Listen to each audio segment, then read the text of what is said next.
is Teacher Cynthia, and today we're going to have a recorded lesson.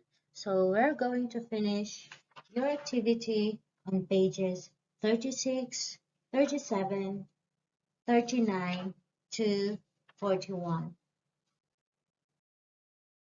The image that you see is found on page 36 of your art book.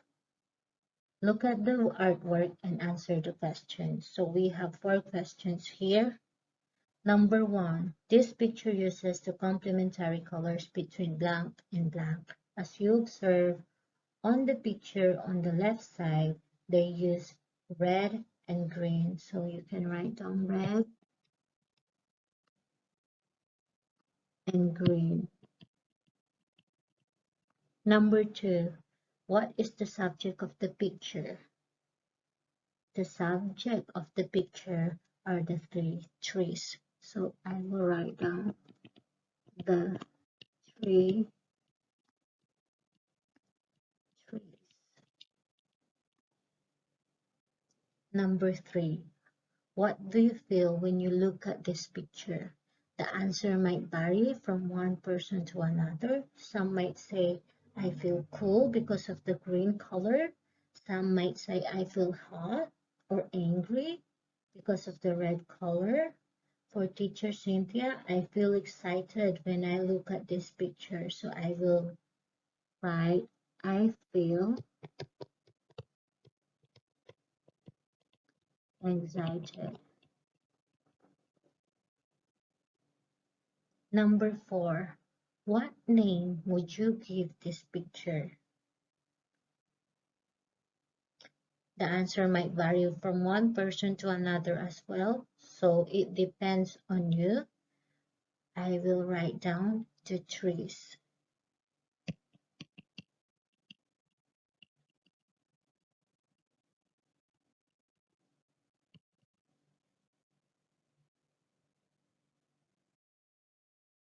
This is continuation of page 36. We have 4 questions for the image above. Number 1, identify 2 pairs of the complementary colors that are used in this picture. I can see that they use green and red, purple and yellow. So write down green and red, purple and yellow. Number 2, what is the theme of this picture? I see birds, trees, flowers, and sky. So I would say the theme of this picture is nature. Please write down nature for number 2. N A T U R E, nature. Number 3, what do you feel when you look at this picture? It might vary from one person to another. For me, I feel refreshed when I look at this picture. So write down, I feel refreshed. Number 4, what name would you give this picture? I would name it as the nature. The same with number 2. So write down the nature. Continuing on page 37, evaluation activity on drawing with complementary color pairs. So we have 5 topics that is given here. Monster, alien, my home, wonderland, and my favorite season. Choose a topic that you are interested in. This is an artwork by another student entitled Monsters. As you observe, they use complementary colors of red and green, blue and orange, yellow, and purple. After you finish your artwork, please continue on page 39 for your unit test. I will guide you in answering the unit test. Number 1. Which is the correct statement about complementary color pairs? You can find the answer for number 1 on page 25. 25. Number 2. Which of the following shows the complementary color of yellow? You can find the answer on page 27 for number 2. Number 3. Same page, page 39. How can we use complementary colors to make the picture more outstanding? You can find the answer on page 27, first paragraph before the last sentence. Number 4. Which of the following is not a complementary color pair? So you can refer on page 27 for the complementary colors, and which is not a complementary color on page 27 will be the answer for number 4. Number 5. This is on the next page, which is page 40. Which of the following describes the use of complementary color in this picture? So, observe the picture. What can you observe with the use of color yellow and purple? Are they the same proportion or not?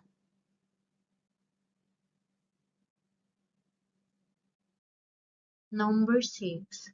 What is the characteristic of the picture with mixing the pair of the complementary colors?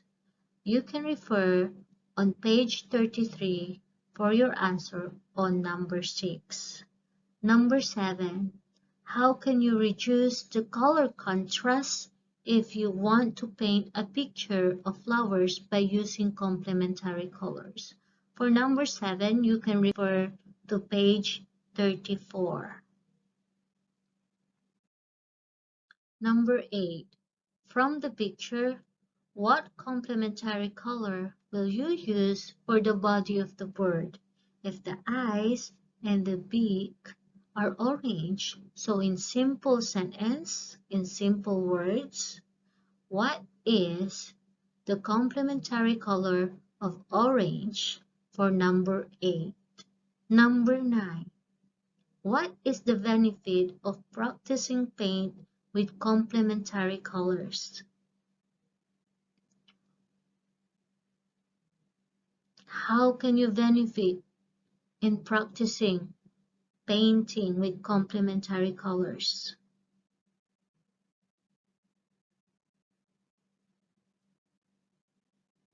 To make the picture more blank. Number 10. Which is the best option to improve your skills at painting with complementary color? For number 10, how can you improve drawing or painting? What should you do?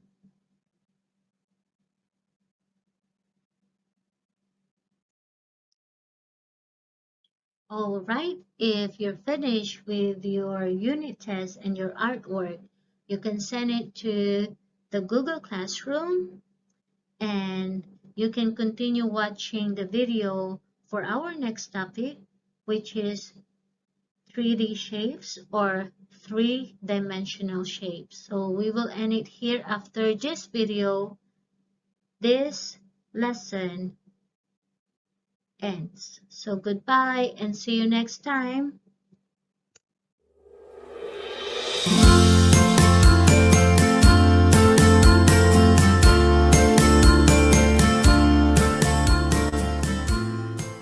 Hey guys, today I'm going to be showing you how to draw three-dimensional shapes, and yes, I'm using Sharpie, but I recommend you start in pencil so you can erase if you make a mistake. Now the first one we're going to make is a cube, and to make a cube there's actually two different ways I'm going to show you. The first one is a solid cube, which means it's three-dimensional and it's not see-through. So you start with a square, and then you're going to draw diagonal up and to the right, diagonal up and to the right, and diagonal up and to the right. They all need to go up the same way and be about the same length.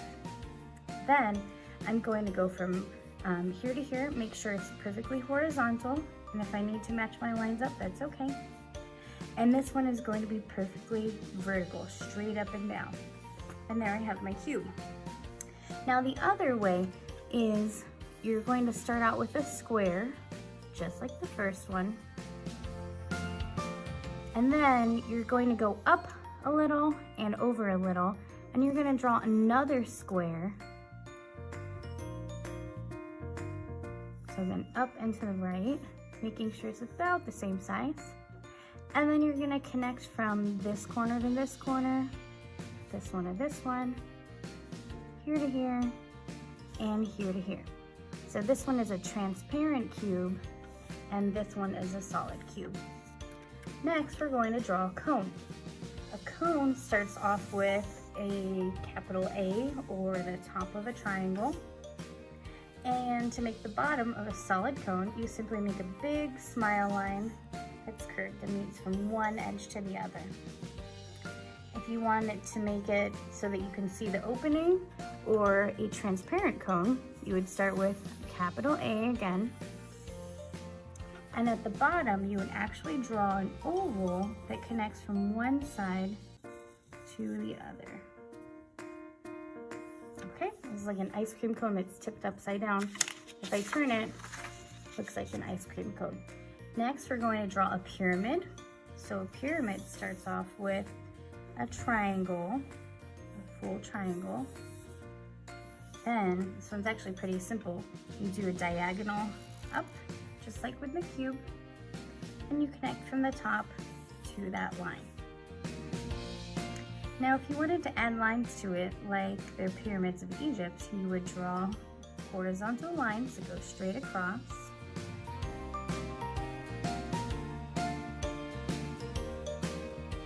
And these ones, see how these are the same as here? The ones over here would go in that same diagonal direction, starting from the corner of each one.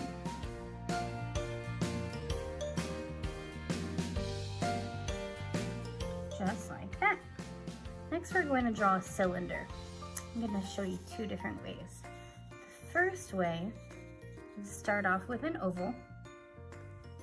Then you're going to draw two lines straight down from the very edges of the oval. Then you're going to connect just like we did with a cone with a big curved smile line. This is like a can. The other way you can do a transparent one would be to do an oval, two lines straight down, and then connect with an oval at the bottom. This would be like a see-through can or a glass. Finally, we're going to do a rectangular prism. A rectangular prism is just like a cube. It just starts off as a rectangle. And then we do three diagonal lines from this corner, and this corner. And again, notice they all go up and to the right, all about the same length. To finish it, we simply connect straight up and down here, straight side to side here. Thanks for drawing all these shapes with me. I hope you learned how to do some three-dimensional realistic shapes. And remember, you can turn them into objects, just like the pyramid. You could turn things like a rectangular prism into a tissue box, or the cone into an ice cream cone. You can turn the cylinder into a can or a wedge of cheese. You can turn a square to just about anything. So have fun with it, be creative, and keep making art.